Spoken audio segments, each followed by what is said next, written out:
So welcome to my next Get a Life moment with myself, Lisa Davies, and I'm delighted today to be joined by John Fairest, otherwise known as the fairest of them all. Now, how do I describe John? Well, I would say he is an inspirational entrepreneur that has found very creative ways to navigate this very unusual journey that we are finding ourselves navigating in the world right now. Welcome, John. It's really a pleasure to have you on the Get a Life moment. True honour, I think, on my part to get invited. I am joining that group of people selected by Lisa for that conversation. Well, I think you've got some interesting insights and inspiration to share with the audience. So for those people who haven't met you before, haven't come across you, who is John Fairest?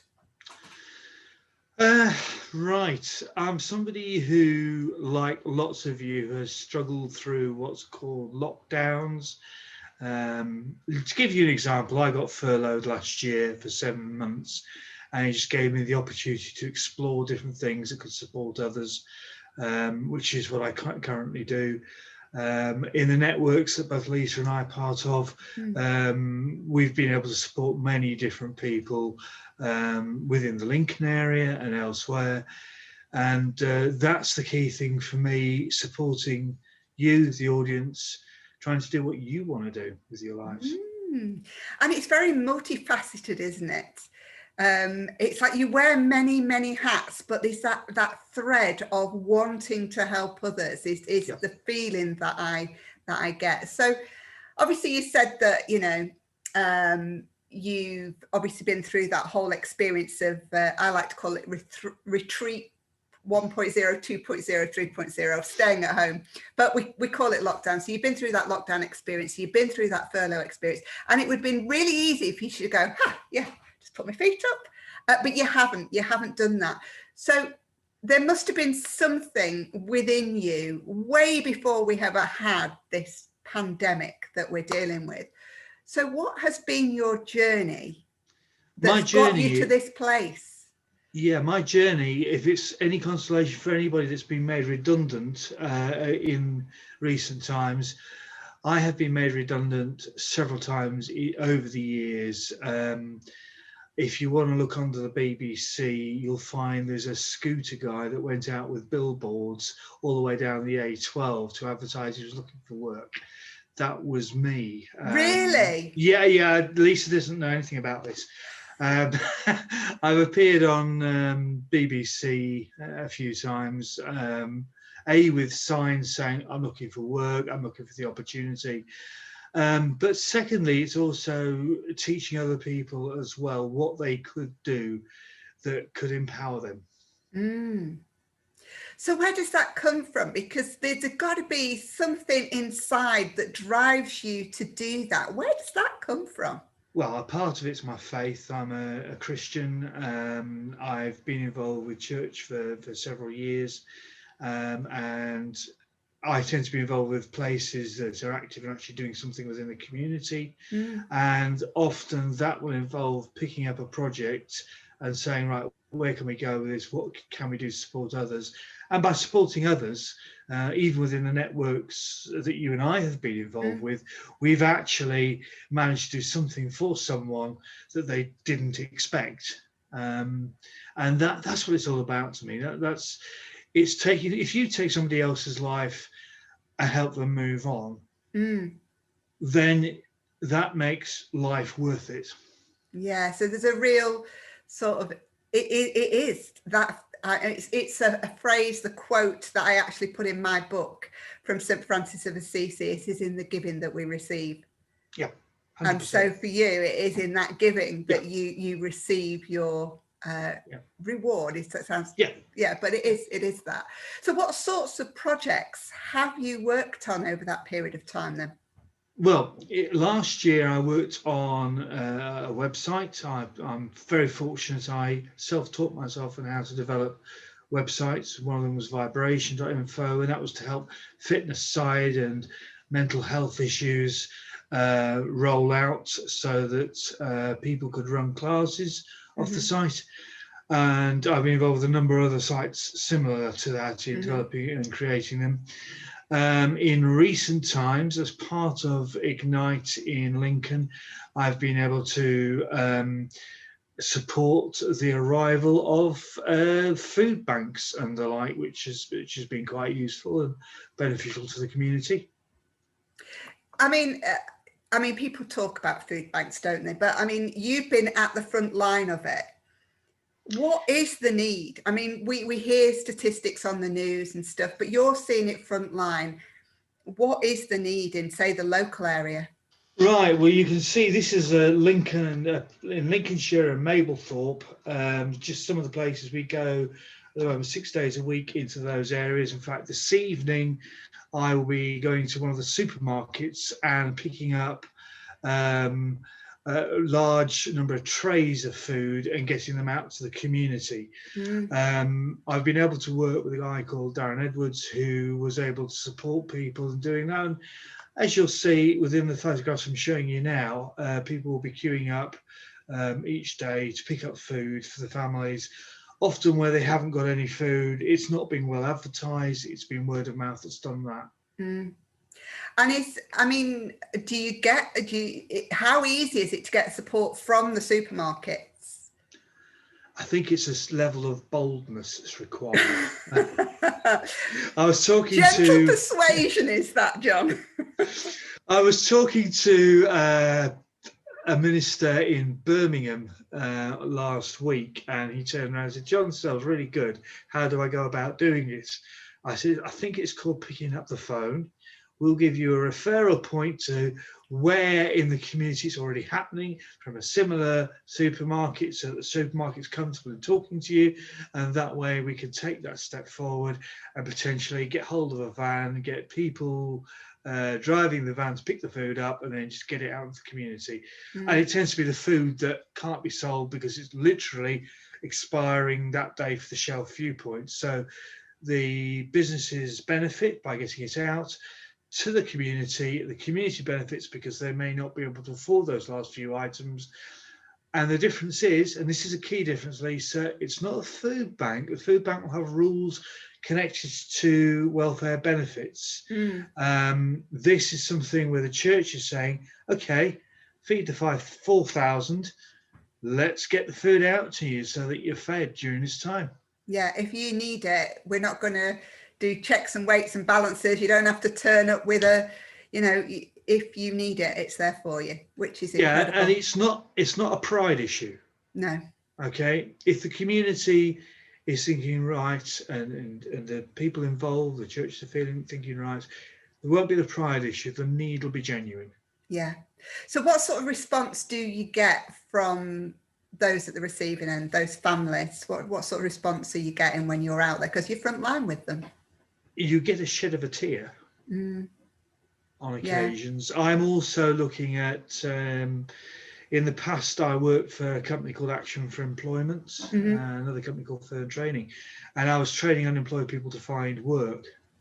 Sometimes my story helped them in that particular instance. And I believe in the coming months, that's where my next development will be. You will be actually supporting those people who may be needing to find the next job, take on the issue of using a mobile app to apply for a job. Right. So this is taking not only your skills and your knowledge, it's taking your faith and it's bringing it to life, isn't it? It's literally living it and doing it on a daily basis. You have to. There is no other way of doing it. I mean, Lisa, you are the person who inspires us so often with those posts you put out yourself. You inspire us with your positivity regularly. I have to say, Pure Network, if Pure Network wasn't there, maybe I wouldn't have come across you, and I've been inspired every time you've broadcasted. You do the same. You live by what you believe in. It's because it's part of you, isn't it? You're just showing up as part of you, but it's incredible work. It's incredible work. And I know before we came on air, you were saying, well, I don't always set up these projects, or, somebody will say to me, can you get involved in this? And all of a sudden you find yourself right on the front line of running these projects and bringing them to life. So you started to allude to where you're going next. So what is your aspiration next? What do you want to work on My next? aspiration is to provide the support for the guys at the moment that are struggling. Potentially they've lost their job, they're on furlough, they don't know where the next job role is going to be, they're probably concerned about their welfare benefits. The fact that I've actually been trained by the CAB in that particular area is another aspect of my life. Dealing with sanctions, dealing with that sort of area, setting up a project that may support. I own a brand called Faith Tea, supporting clothing for churches and things like that as well. But my overall aim is to support and build teams to support local community and local individuals, so that they're not reliant on existing systems that may be overloaded, so they can become self-sufficient. And it's really interesting because you know, in my friends that I talk to with my beliefs, with my more broadly spiritual beliefs, there's been a strong feeling that we will move away from central governance to more community-based living, supporting. So it feels right. It feels that that's the way we're moving towards, that we will move more towards. I want to kind of go back in time in some respects, you know, like where you lived in villages and you traded with the farmer and the dairy farmer, and you know that you literally were self-sufficient and supportive of one another in your own community. Well, but kind of taking that forward with technology and all of the stuff that we've got available, 100%. But the ethos of being very, you know, buying local, growing local, supporting local. I think one of the things that's changed for so many people in this last year is something called Zoom. Yes. Who'd have thought it? You can use it on the mobile. I have been in meetings, as you know, where I have been asked by the chair of that meeting, so where are you today, John? As if this is going to be the guess where I was located. Yeah. We're using technology, but we're also learning how to use technology and how it works. And this means from the benefit of whether it's using it to find your next job or find the support, even in lockdown, you can't get out. Maybe technically you may not be allowed to get out of the rules, but you can use Zoom or social media to search for what your requirements are, what your needs are. So you should not have to worry. You should be able to find the solutions that you need. And that is my line of thought, that we can build platforms that will support people so that they can come on, they can have the pleasure of getting a life moment with Lisa, having a meeting like this. And that, we actually don't live miles apart, but I actually have meetings this evening, for example, that I'm going to be having one meeting with London and Yorkshire at the same time later tonight. So you can still make that connection, that community. You can make that connection. You can broadcast to 70 to 80 people, and you can put a solution that they're looking for, like how to, I don't know, let's say, for example, you have to deal with a benefit system, our current system, and you have to make an application for either welfare or for something to do with self-employment. You can actually come onto a meeting and actually see it live, ask the questions and get the solutions. And know what to do. Yeah, and have that help and support. And I know before we came on air as well, you were saying that, you know, you, in terms of, you know, some of your own personal aspirations, you're now kind of broadcasting out to thousands of people. So tell us about that. Yes, well, I'm very fortunate being part of, as you can see, the image behind me, Sister Church. It's called Ignite. And part of the mission there is to reach out into the community, which is done very effectively. Northampton, Lincoln, Mablethorpe, and a few other places that don't come straight to mind. But each week each week I'm involved within the broadcast setup of Ignite's intern team. And each month I stand up and I will speak about a subject. So the burdens and challenges of life was this last Sunday. Mm-hmm. And I was talking about the challenge of, at the moment, where you want to maybe have that extra bottle of wine, or you want to have to spend a bit of money where on that app just because it makes you feel better, but actual fact, it's not helping you in the long term. What could the solutions be? Now, whether you've got faith or not, you need to deal with some of these issues in the current climate. Yeah, The yeah, temptations are there. yeah. I have to admit, I like a glass of red wine, and sometimes if I drink it too fast, it may not be a positive move. Yeah. And people, yeah, exactly. You're quite right there, whether somebody has a faith or not. Actually, it can be really difficult being at home all the time. And I know as a therapist, I'm seeing a lot of people feeling that their anxiety levels are rising. It's maybe not something that they've ever experienced before. There's been sort of the memes going around Facebook that, is it okay to be opening the gin and tonic at 3 o'clock in the afternoon because you're homeschooling? Now, we say it in jest, but actually, it's a challenge for people, isn't it? How do they navigate that, and how do they find that resilience from within them? And that's going to be different for different people. But where do they find that resilience from? Yeah, I mean, in my case, clearly, I have a faith which helps. And I've studied up on various subjects. I would encourage your audience, people listening today, to look at the issues that you've got, be open with people that you have confidence with. If some of the issues we're talking about now are issues that touch your life, either talk to Lisa or myself, or whatever, get in contact with me, LinkedIn, Facebook, whatever, so we can actually have a solution. I actually have a number of websites, obviously, that may be of benefit with information on them.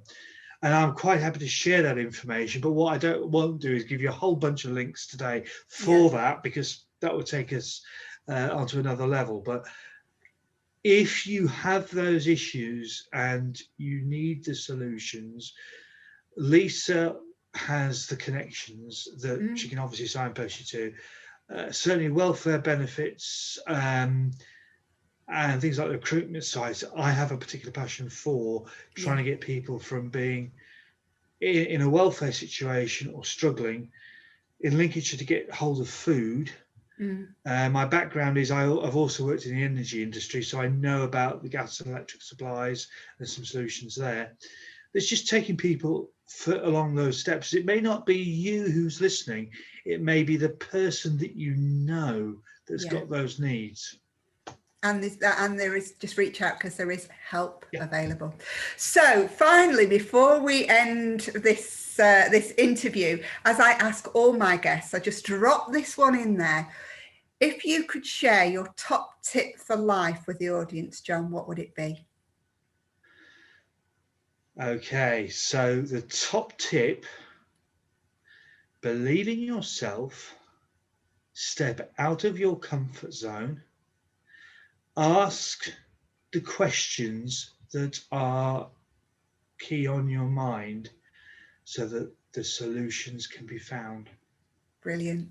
So believe in yourself, step out of your comfort zone. Nothing grows in a comfort zone, you've got to step out into that opportunity zone and ask those key questions for what's on your mind so you can find the solutions. Absolutely love it. Love it, love it, love it. It's been You inspire me. Absolute pleasure chatting with you. And we'll include some of your links in with the post. So if anybody wants to have a look at your work, or have a look at the work that the church is doing, and certainly in terms of the food distribution, if that's something that somebody who might benefit from that, or any of the advice we've been talking about, then please get in touch. Thanks very much, John. Bless you, Lisa. Thank you.